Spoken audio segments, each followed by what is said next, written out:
नमस्कार दोस्तों, मैं Dharmendra Kachhwa MT resin art India Jaipur में आपका फिर से स्वागत करता हूं। दोस्तों, स्क्रीन पे जो आप देख रहे हैं ये ब्लू मार्बल ऑनेक्स टेक्सचर्स, ये हमने एमटी रेजिन आर्ट इंडिया के बेस कोट एपॉक्सी WSL11 और उसके मीडियम की सहायता से बनाए हैं। और ये हमने बनाया है MDF के ऊपर।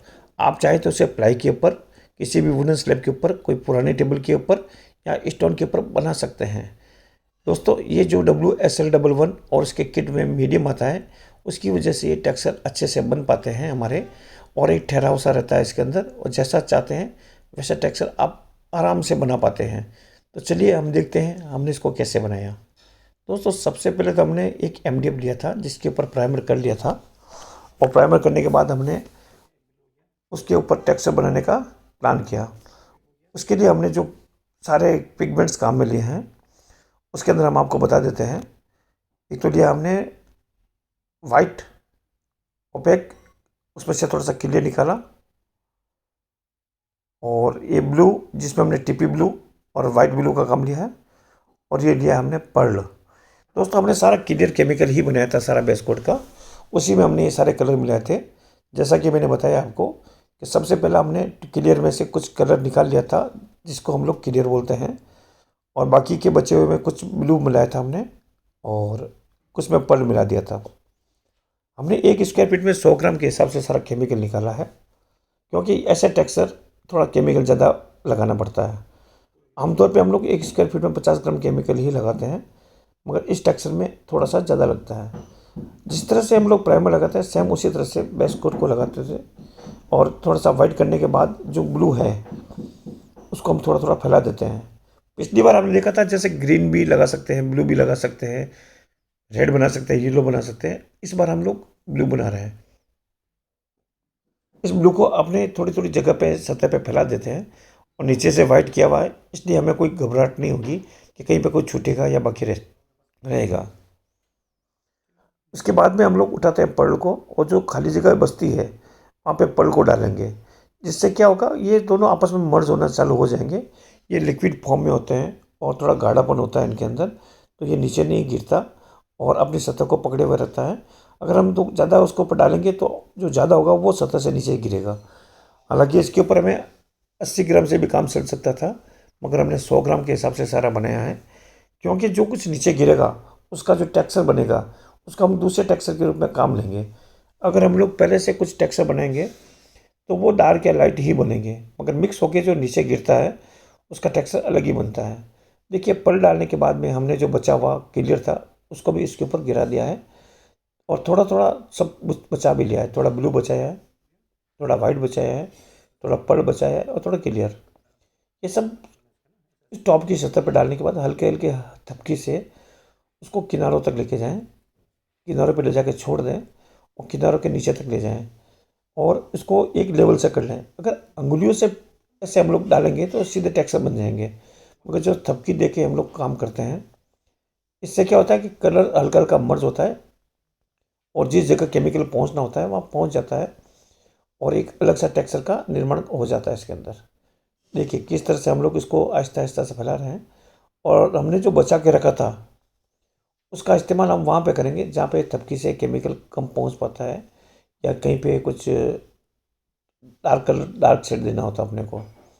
और जो किनारों पे बह के नीचे आता है उसको हाथ से उठाएं और थोड़ा करके वापस ऊपर की तरफ डाल दें, क्योंकि नीचे गिरा हुआ केमिकल अपने किसी काम का नहीं है, मगर हमने ज़्यादा केमिकल इसलिए बनाया है थोड़ा सा कि कुछ नीचे गिरेगा तो कहीं पे कहीं पे ब्लू गिरेगा, कहीं पे वाइट गिरेगा, तो वो अलग टेक्सचर आएंगे। तो हम उसको नीचे से उठा के ऊपर डालेंगे, एक अलग ही टेक्सचर बनेगा। आमतौर पे ये देखा जाता है नीचे गिरे हुए को कोई उठा के इसके ऊपर नहीं डालता, मगर अपने नीचे की सतह को पहले से ही साफ रखा है, और हम लोग इस काम को कम से कम आधा से पौन घंटे के अंदर कंप्लीट करने वाले हैं।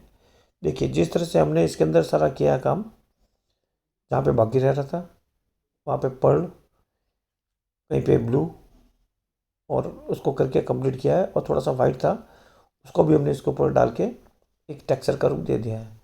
देखिए नेचुरल टेक्सचर बनते हैं, केमिकल की सबसे बड़ी विशेषता यही है। और ख़ास तौर पे एमटी रेजिन आर्ट इंडिया के WSL11 जो किट है उसके अंदर जो रेजिन हार्डनर आते हैं टोटल 4 कंपोनेंट आते हैं। उस 4 कंपोनेंट में सबसे बड़ी बात वही है, वो जहाँ ठहराव देते हो केमिकल को वो वहीं पे ठहर जाता है, ज़्यादा भगता नहीं है, किनारों पे भी जाके मोटापन दे देता है, इससे प्रोडक्ट बहुत सुंदर बनता है। अभी आप जैसे स्क्रीन पे देख रहे हैं, स्क्रीन पे कुछ अलग दिखता है, मगर जब आप उसको हाथों से छू के देखेंगे ना, आपका दिल ही नहीं करेगा हाथों से इसको छोड़ के नीचे रख दें।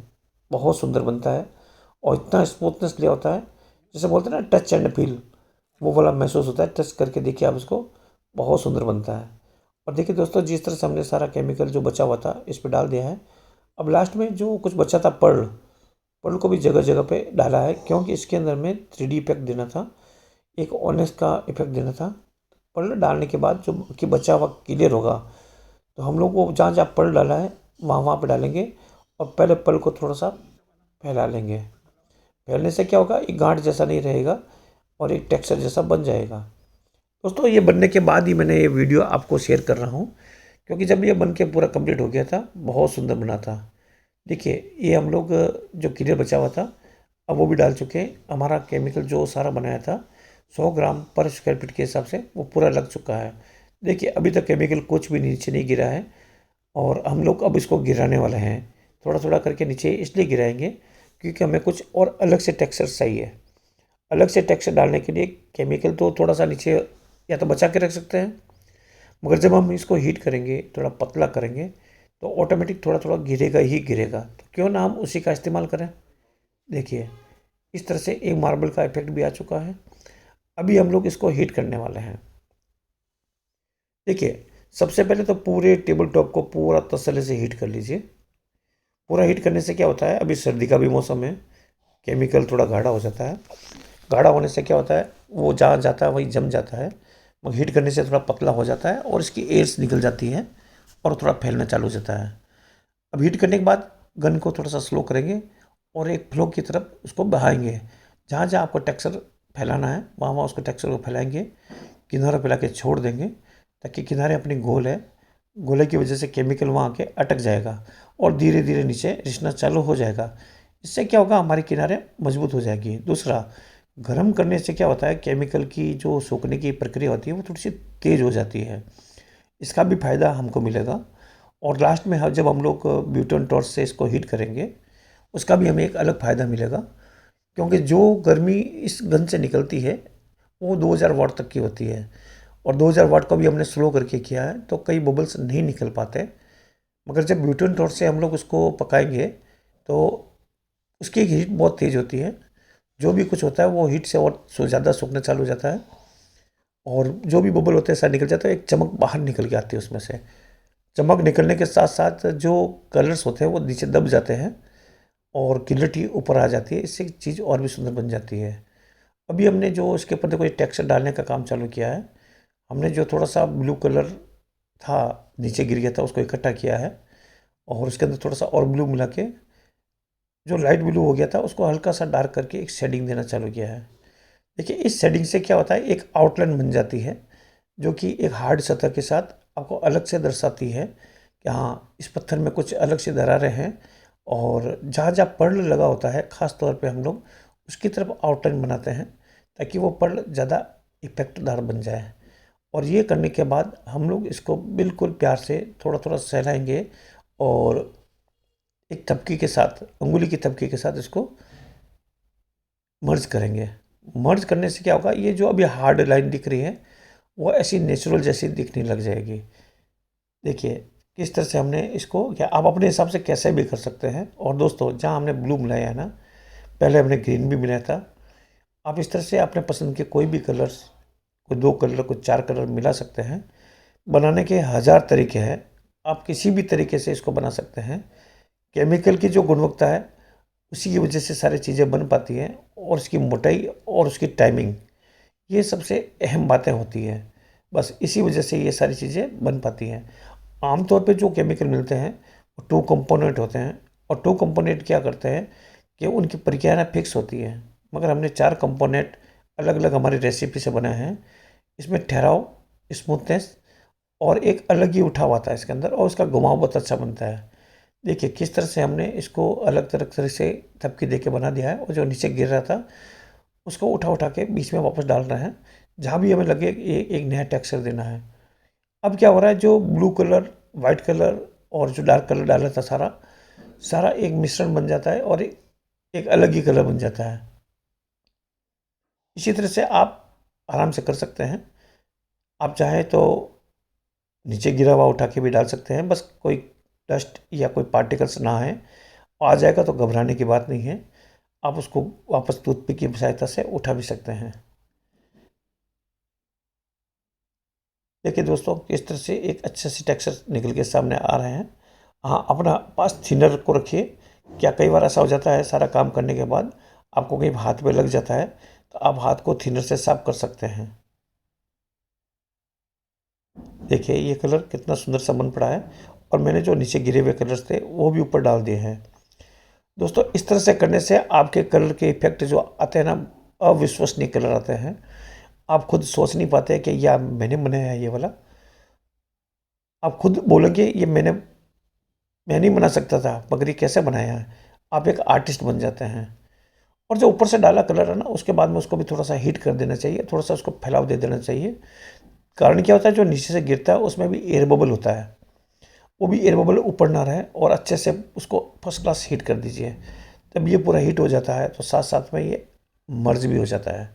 दोस्तों, इसके बाद हम लोग जो काम लेने वाले हैं ब्यूटेन टॉर्च, उसका इस्तेमाल करना अति आवश्यक है इस टेक्सचर के अंदर।